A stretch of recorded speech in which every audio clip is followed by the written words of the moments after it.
नाशिकच्या पंचवटीत jogging track असलेल्या Shrikrishna garden समोर साकारलाय 7 मजली देवीदास हाईट प्रकल्प। मग येताय ना आजच आपला फ्लॅट बुक करायला देवीदास हाईट्स मध्ये। आमचा मोबाईल क्रमांक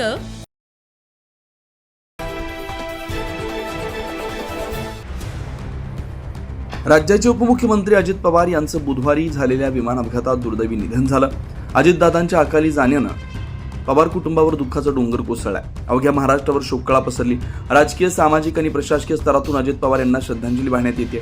त्यांच्या निधनामुळे राज्याच्या राजकारणात निर्माण झालेली पोकळी भरून काढण्यासाठी राष्ट्रवादी काँग्रेस पक्षाकडून महत्त्वाचा निर्णय घेण्यात आलाय। उपमुख्यमंत्रीपद रिक्त झाल्यानंतर अजित पवार यांच्या पत्नी सुनेत्रा पवार यांच्या नावावर शिक्कामोर्तब झाल्याची माहिती सूत्रांकडून मिळते। आज राष्ट्रवादी काँग्रेस पक्षाच्या विधिमंडळ नेतेपदाची महत्त्वपूर्ण बैठक पार पडणार आहे। या बैठकीत सुनेत्रा पवार यांची विधिमंडळ गटनेतेपदी निवड केली जाण्याची शक्यता आहे। या निवडीनंतर राष्ट्रवादी काँग्रेस पक्षाच्या वतीनं मुख्यमंत्री देवेंद्र फडणवीस यांना अधिकृत निवडीचं पत्र सादर करण्यात येणार आहे। यानंतर राज्यपालांकडे शपथविधीची प्रक्रिया पार पडणार आहे। सुनेत्रा पवार या उपमुख्यमंत्री पदाची शपथ घेणार आहे। या राजकीय घडामोडींमुळे महाराष्ट्राच्या राजकारणात नवा अध्याय सुरू होत आहे। एकूणच महाराष्ट्राला इतिहासात पहिल्यांदाच महिला उपमुख्यमंत्री मिळणार आहे।